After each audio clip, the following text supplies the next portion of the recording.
Assalamualaikum warahmatullahi wabarakatuh. Perkenalkan, nama saya Diah Ayu Zumratul Husna. Saya dari kelompok 4 yang dalam video ini kami akan memaparkan sedikit tentang Shalahuddin Al-Itlibi. Berbicara mengenai Shalahuddin Al-Itlibi, mungkin masih awam di telinga teman-teman, begitu juga dengan saya sendiri. Nama Al-Itlibi ini baru pertama kali saya dengar, dan juga menurut saya pribadi, Al-Itlibi ini merupakan ulama hadis yang memang kurang populer. Mengapa demikian? Karena kajian beliau berfokus pada kajian hadis yang berhubungan dengan matan, yang mana belakangan ini masih kalah dengan perkembangan hadis yang mana pada belakangan ini masih kalah dengan kajian hadis dari segi sanadnya. Nah, Shalahuddin Al-Itlibi ini lahir di kota Halab pada tahun 1948 dan wafat di Jeddah pada tahun 2001. Beliau memiliki nama lengkap Shalahuddin bin Ahmad bin Muhammad Sa'id Al-Itlibi, yang populer atau akrab disapa dengan Al-Itlibi, yang mana nama ini disandarkan kepada kakek beliau. Sama seperti ulama-ulama yang lain, beliau juga menempuh pendidikan mulai dari pendidikan sekolah dasar, pendidikan menengah, lalu beliau juga melanjutkan pendidikan di perguruan tinggi di Damaskus dalam bidang syariah, kemudian melanjutkan pendidikan magister dan doktor di Maghribi dengan gelar yang sama, yakni Hasan Jiddan. Setelah menyelesaikan pendidikan beliau aktif sekali mengajar di berbagai perguruan tinggi. Salah satunya di Maroko beliau menjadi dosen bahasa Arab, kemudian di Dubai beliau menjadi dosen hadis, dan juga di Riyadh beliau menjadi dosen hadis dan ilmu hadis. Selama 3 tahun lamanya beliau juga pernah menjadi pembimbing di perguruan syariah. Bahkan dalam perjalanan penelitian dan kajian beliau tentang ilmu hadis, beliau sampai melakukan perjalanan hingga ke Kanada untuk mengembangkan kajian beliau mengenai ilmu hadis.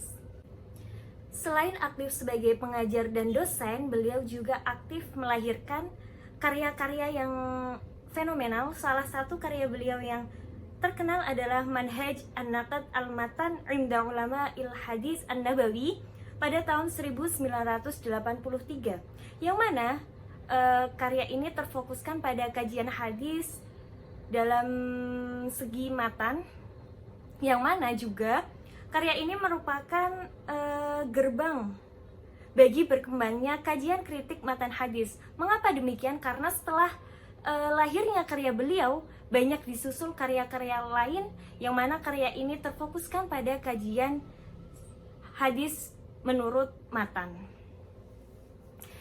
Mungkin sekian biografi tentang beliau yang dapat saya sampaikan, kurang lebihnya saya mohon maaf. Assalamualaikum warahmatullahi wabarakatuh. Perkenalkan, nama saya Siti Munawarah, akan menjelaskan terkait metode pemahaman hadis yang ditawarkan oleh Shalahuddin Al-Itlibi. Metode pemahaman hadis yang ditawarkan Shalahuddin Al-Itlibi adalah bagian dari kajian kritik matan. Apa itu kritik matan? Pertama-tama, kita mengetahui bahwa hadis terdiri dari 2 komponen utama, yaitu sanad dan matan. Untuk menjaga dan menentukan tingkat akurasi atau validitas suatu hadis, maka dilakukanlah yang namanya kritik matan dan kritik sanad. Maka kritik matan ini berarti pengertiannya adalah upaya untuk menguji validitas matan hadis. Diperlukannya kritik matan hadis ini adalah untuk mengetahui benar salahnya suatu matan hadis. Hal ini juga dilakukan untuk memberikan pemahaman yang lebih tepat terhadap hadis Nabi. Sebenarnya, kritik matan bukanlah hal baru di masa Al-Itlibi. Sebelumnya telah ada ulama-ulama senior, di antaranya yaitu ada Ibnu Qayyim, Al-Baghdadi, Al-Hakim, dan lain sebagainya. Metode dalam mengkritik hadis dari segi matan yang ditawarkan oleh Al-Itlibi ini ada di dalam bukunya, yaitu Manhaj Naqdul Matan 'Inda Ulama Al-Hadis An-Nabawi. Al-Idlibi mengemukakan 4 kategori dalam menilai kesahihan matan hadis dalam bukunya ini. Yang pertama adalah matan hadis tidak bertentangan dengan ayat-ayat Al-Quran. Yang kedua, matan hadis tidak bertentangan dengan hadis sahih dan sirah nabawiyah yang sahih. Yang ketiga, matan hadis tidak bertentangan dengan akal, indera, dan sejarah. Dan kemudian yang terakhir ialah matan hadis tidak menunjukkan ungkapan yang serampangan atau tidak mengungkapkan makna yang rendah. Sebenarnya, metode kritik matan yang ditawarkan oleh Al-Idlibi ini merupakan ringkasan dari pemikiran Ibnu Qayyim dan Al-Baghdadi. Sekian dari saya. Apabila ada kesalahan, mohon maaf. Bismillahirrahmanirrahim. Baiklah, di sini saya akan menjelaskan tentang contoh aplikasi kritik matan oleh Salahuddin Al-Idlabi. Berdasarkan 4 metode yang sudah dijelaskan sebelumnya, berikut akan dipaparkan contoh-contohnya mengenai metode-metode tersebut. Yang pertama, matan hadis tidak bertentangan dengan Al-Quran. Hadis tentang sihir yang menimpa Nabi Muhammad SAW dan dilakukan oleh orang Yahudi sehingga seakan-akan beliau melakukan sesuatu padahal tidak.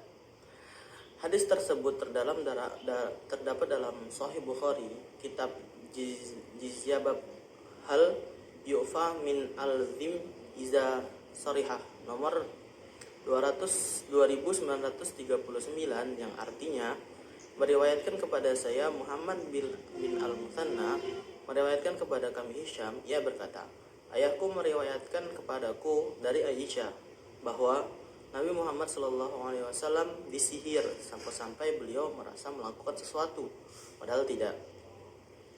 Sebagian ulama menolak kesahihan hadis ini karena dinilai bertentangan dengan firman Allah Subhanahu wa taala yang berbunyi, dan orang-orang yang zalim itu berkata, kamu sekalian tidak lain hanyalah mengikuti seorang laki-laki yang kena sihir. Perhatikanlah bagaimana mereka membuat perbanding-bandingan tentang kamu, lalu sesatlah mereka. Mereka tidak sanggup mendapatkan jalan untuk menentang kerasulan. Itu terdapat dalam Quran surah Al-Furqan ayat 9 sampai ayat 8 sampai ayat 9.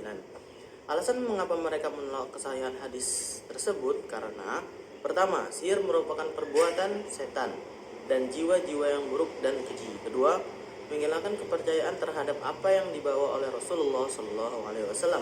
Dan yang ketiga ialah hadis di atas membenarkan perkataan kaum musyrik yang mengatakan bahwa kamu sekalian tidak lain hanyalah mengikuti seorang laki-laki yang kena sihir. Jadi maksud dari yang ketiga ini ialah hadis ini bertentangan dengan apa yang terjadi sebenarnya atau bertentangan dengan Al-Quran, karena jika hadis ini dibenarkan maka